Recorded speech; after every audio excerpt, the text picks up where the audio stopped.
Kisah sukses menjadi investor saham di pasar modal Indonesia.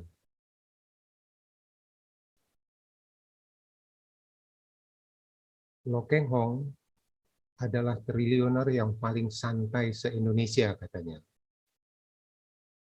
Beliau saat ini diperkirakan mempunyai aset dalam bentuk saham sekitar 2,5 triliun rupiah, dan beliau mulai berinvestasi sekitar umur 30-an tahun, yang modalnya adalah dengan mensisihkan sebagian gajinya. Selama beliau berinvestasi menjadi investor saham, sejak 31 tahun yang lalu, beliau tidak punya atasan, tidak punya kantor, tidak punya karyawan satupun, tidak punya pelanggan satupun, tidak punya hutang 1 rupiah pun, tidak ada follower di media sosial satupun. Beliau hanya bekerja sehari-hari di rumah dengan cara beliau membaca laporan-laporan keuangan dan perkembangan ekonomi. Hal seperti ini tidak bisa dilakukan untuk bisnis di sektor real. Karena kalau di sektor real kita tidak punya pelanggan, tentu kita tidak bisa berjualan. Minimal banget kita harus punya pelanggan. Jadi sedangkan di pasar modal ini sudah ada gitu. Nah, sekarang kita lihat apa yang beliau hasilkan. Ini catatan sebagian dari hasil dividen yang beliau dapatkan. Tahun 2018, beliau mendapatkan dividen dari Petrosi sebanyak 16,5 miliar. Beliau memegang kira-kira sekitar 15% saham Petrosi, atau beliau berinvestasi sekitar 15% saham di Petrosi. Kemudian tahun 2020, beliau mendapat lagi dividen dari Petrosi 17,6 miliar rupiah. Ini baru dividen dari Petrosi saja. Masih ada beberapa saham beliau di perusahaan yang lain yang belum saya ungkapkan di sini. Lalu kalau kita lihat, sebagian portofolio yang dimiliki oleh Lo Keng Hong, ini saya dapatkan dari buku Lo Keng Hong yang terbaru, karangan Lukas Setiatmaja.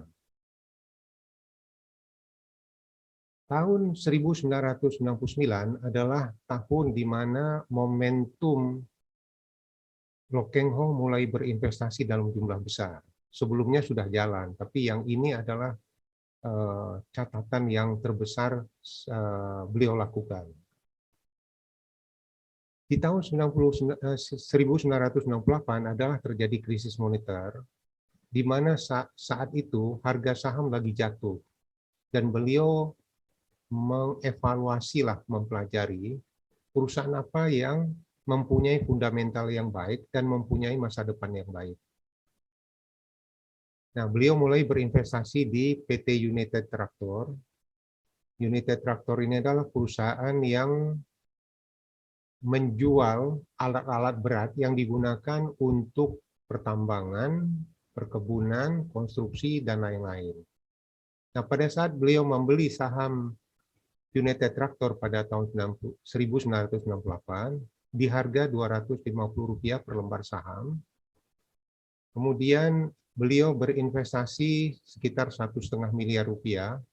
6 tahun kemudian, tahun 2004, beliau menjual dengan harga Rp15.000 per lembar saham, dan beliau mendapatkan keuntungan 88,5 miliar, atau dengan kata lain marginnya 5.900% atau 59 kali. Lalu dilanjutkan pada tahun 2002, beliau membeli saham PT Timah di harga Rp290 per lembar saham. Kemudian 2 tahun kemudian, beliau menjual dengan harga Rp2.900 per lembar saham. Pada saat berinvestasi, beliau menanamkan modalnya 7 miliar, dan Setelah 2 tahun kemudian, beliau mendapatkan laba 63 miliar atau 900%. Lalu dilanjutkan lagi di tahun 2005, ini kejadian ada flu burung, sehingga harga saham pakan ternak itu jatuh.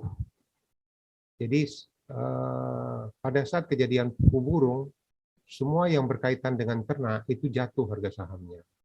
Nah, beliau berinvestasi di Multibrader Aditama, membeli harga saham Rp250 per lembar saham, lalu beliau menjual di harga Rp31.500 6 tahun kemudian. Beliau berinvestasi 1,5 miliar, mendapatkan laba 193,5 miliar, atau dengan kata lain 12.500% atau 125 kalinya.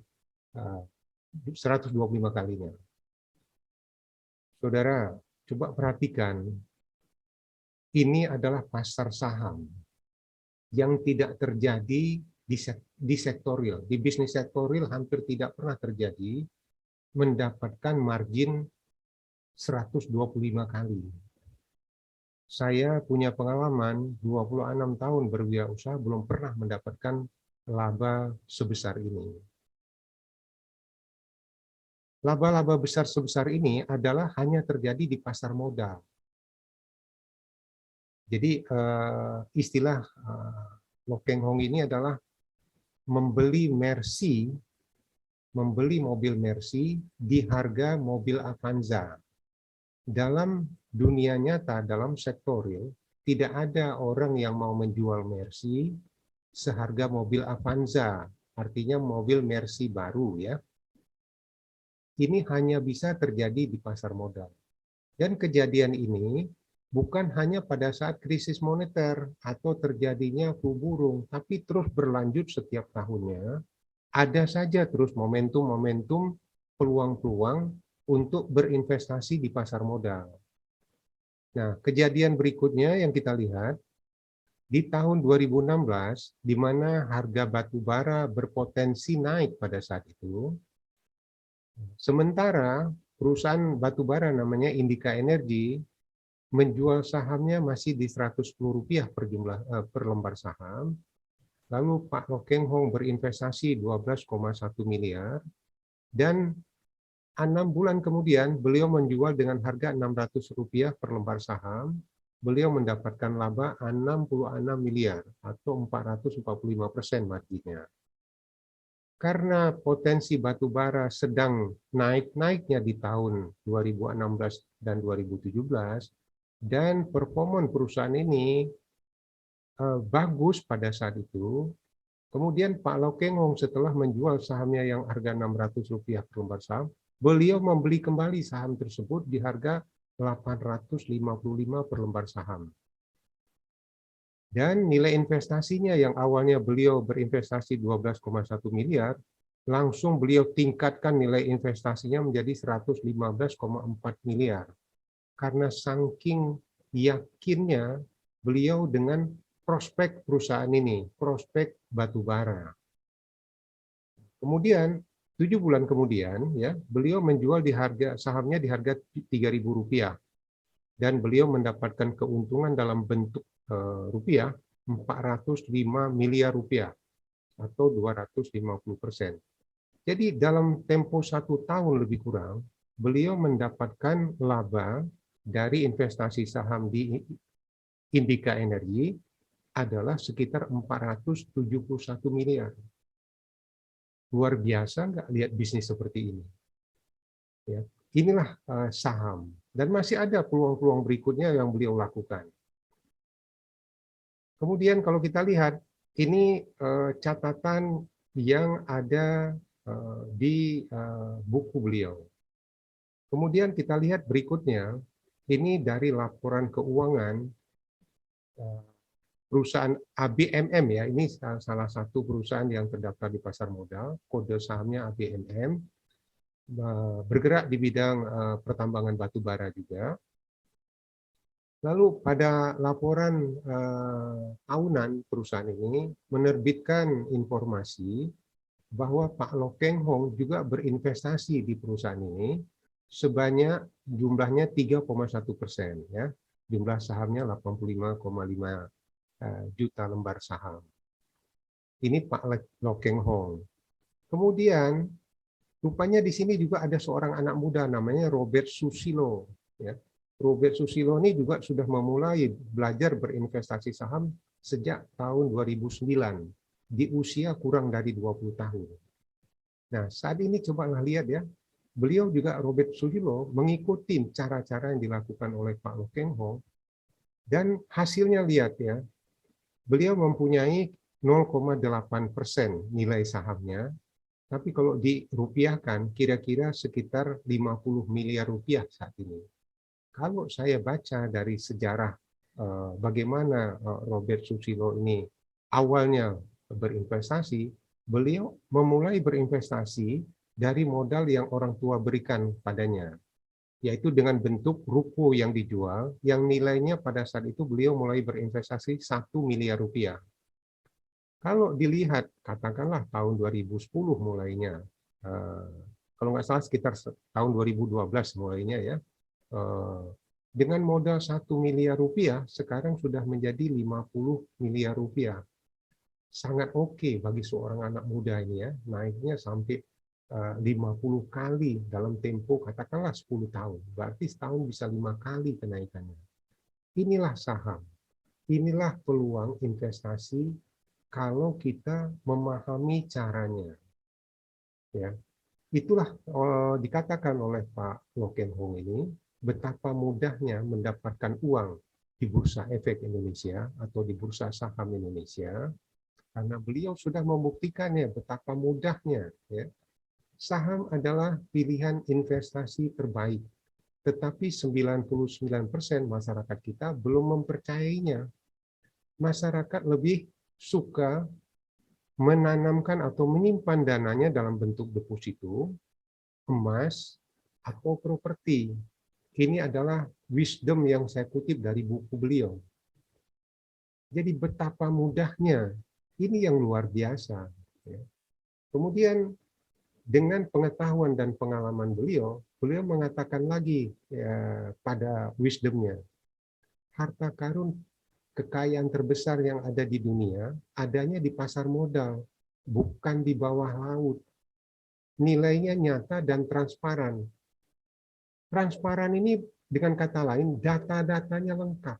Dan saya sudah mempelajari, memang betul di pasar modal ini, data itu cukup lengkap, real time, mudah diakses, dan gratis.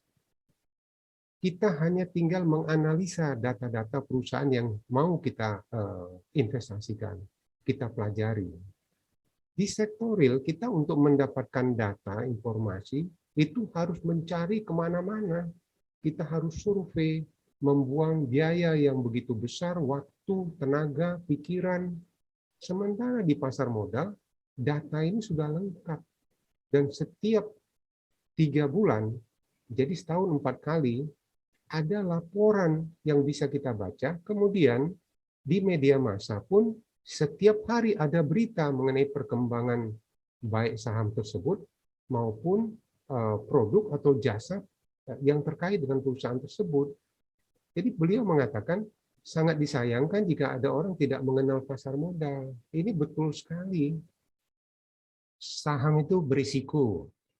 Itu kebanyakan pendapat masyarakat, termasuk juga saya dulunya. Sebenarnya kalau dibilang risiko, bukan hanya di saham, di bisnis sektor real pun berisiko. Saya berapa kali mengalami kerugian selama 26 tahun saya menjalaninya. Cuma risikonya di bisnis real tidak seketika langsung kelihatan. Tahu-tahu beberapa saat kemudian kita mengalami kerugian dan ketahuannya sudah belakangan. Sedangkan di saham, risiko kerugian itu diketahui dengan cepat, sekejap, karena harga saham itu begitu berfluktuasi. Tapi kalau kita punya pengetahuan dan mengikuti cara yang benar seperti yang dilakukan oleh Lo Keng Hong, Warren Buffett, dan yang lain-lain, Risiko itu bisa diatasi. Kalau dibilang risiko, seperti orang yang berjalan di atas tali ini juga sangat berisiko tanpa pengaman. Tapi buktinya beliau bisa berjalan di sini. Karena apa? Karena adanya pengetahuan.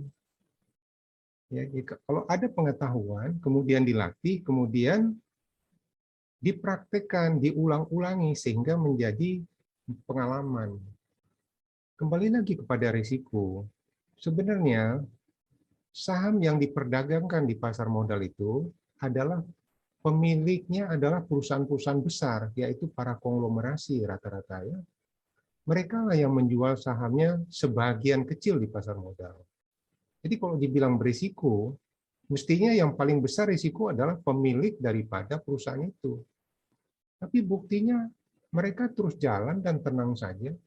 Memang ada kemungkinan kerugian, tapi kita kalau sudah betul membeli di harga yang terdiskon pada waktu yang tepat dan menjual di harga wajar pada waktu yang tepat juga, risiko itu bisa diatasi. Dan jangan kita ikutin naik turunnya saham yang begitu berfluktuasi. Ada juga memang terjadi risiko turunnya harga saham seperti Unilever. Ya, untuk itulah kita perlu melakukan distribusi investasi, dikelola dengan betul. Jadi tidak menempatkan 100% modal kita pada satu jenis saham. Kita harus pecah menjadi beberapa jenis saham di perusahaan yang berbeda, di sektor yang berbeda. Jadi itulah risiko. Bagaimana caranya mengelola risiko adalah dengan pengetahuan dan distribusi, belajar dari yang sudah berjalan. Jadi kalau dibilang, ada nggak risiko di saham? Ada. Tapi kita lihat buktinya mereka-mereka ini seperti Lo Ken Hong, Warren Buffett, Mas Sandi, Pak Yuliardi, apalagi Pak Khairul Tanjung, ya, Pak Susanto. Jadi risiko bisa dikelola dengan pengetahuan dan distribusi. Lalu apa yang dilakukan oleh Lo Ken Hong adalah setiap hari beliau istilahnya RTI, Reading, Thinking, Investing. Itu persis beliau mengikuti apa yang dilakukan oleh Warren Buffett. Setiap hari kerjanya membaca informasi baik dari makro, mikro ekonomi, perkembangan sosial politik, perkembangan perusahaan yang bersangkutan, laporan-laporan keuangan, kemudian ada isu-isu apa, misalnya kayak isu COVID-19, isu perang Rusia-Ukraina, dan yang lain-lain. Itu yang mempengaruhi perkembangan ekonomi itu dikaitkan dengan perusahaan ini. Misalnya kayak sekarang ada perang Rusia dengan Ukraina. Efeknya apa? Efeknya ada terjadi krisis energi. Nah, dengan krisis energi, harga energi pasti naik. Di antara harga energi itu adalah batu bara di antaranya, CPO, dan yang lain-lain. Oke? Itulah perlunya kita banyak membaca agar kita tahu datanya. Inilah yang sebenarnya rahasianya adalah di sini. Kunci strateginya adalah RTI ini, reading, thinking. Nah, thinking ini adalah menganalisa berapa harga saham itu yang harga wajarnya berapa, lalu mereka berinvestasi menunggu momentum kapan harga saham itu terdiskon. Jadi bukan membeli di harga pasar sekarang, tapi tunggu apakah harganya sedang terdiskon atau tidak. Pada saat terdiskon itulah mereka melakukan investasi. Nah, kapan mereka menjual? Pada saat ekonomi mulai normal. Seperti sekarang ini, boleh katakan tahun 2022 ini ekonomi mulai normal, harga batu bara naiknya lebih dari 6 kali lipat, harga CPO naiknya lebih dari 4 kali lipat. Nah, saat inilah mereka menjual.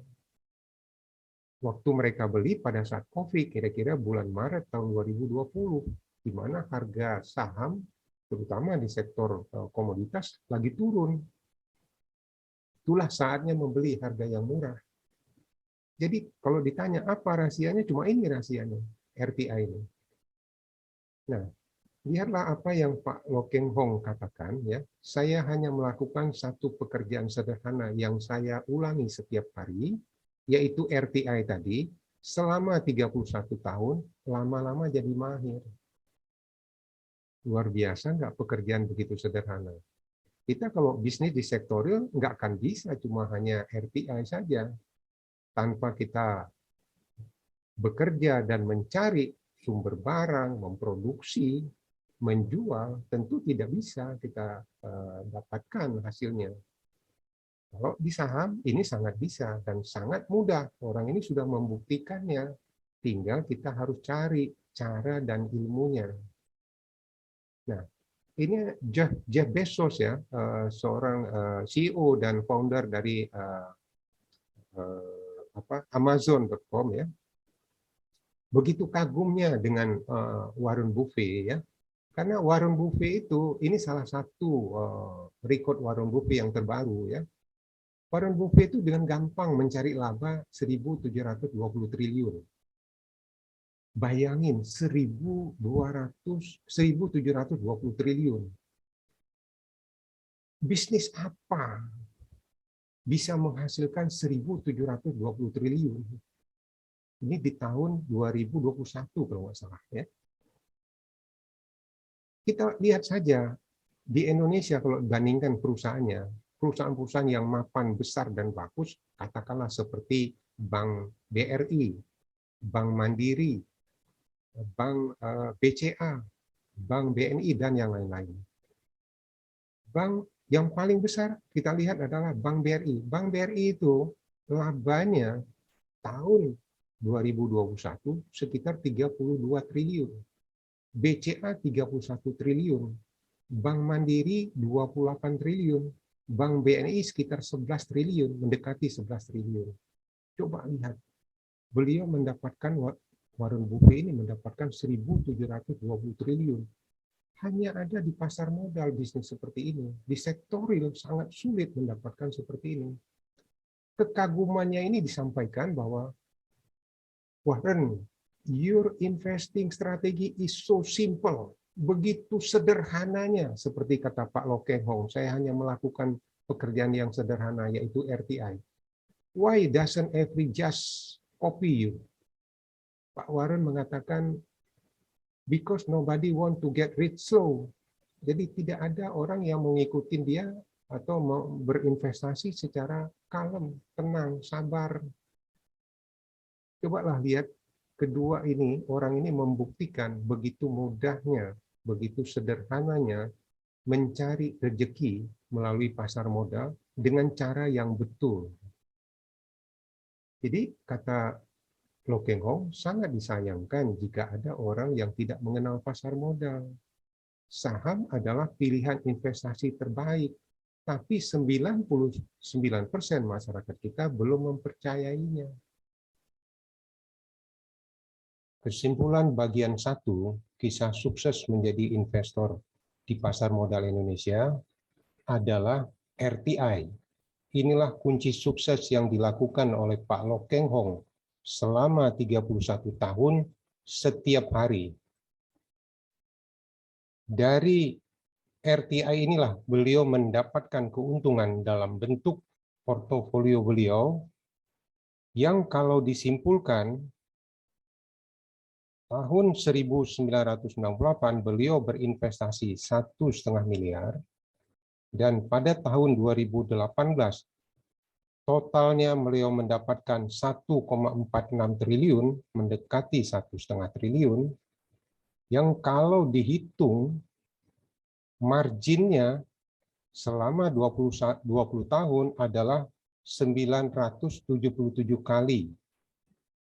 Atau kalau dibagi 20 tahun menjadi 49 kali atau 4.900% per tahun. Bayangin ada bisnis di pasar modal sebesar ini. Sedangkan di sektor real, untuk mencari margin sebesar ini, kecil sekali kemungkinan. Kalau kita bayangkan dengan deposito cuma 6% setahun, ini 4.900% setahun. Luar biasa, inilah pasar modal. Pertumbuhan eksponensial tersebut hanya bisa terjadi adalah karena adanya fungsi waktu. Itulah kita akan bahas fungsi waktu di video yang kedua.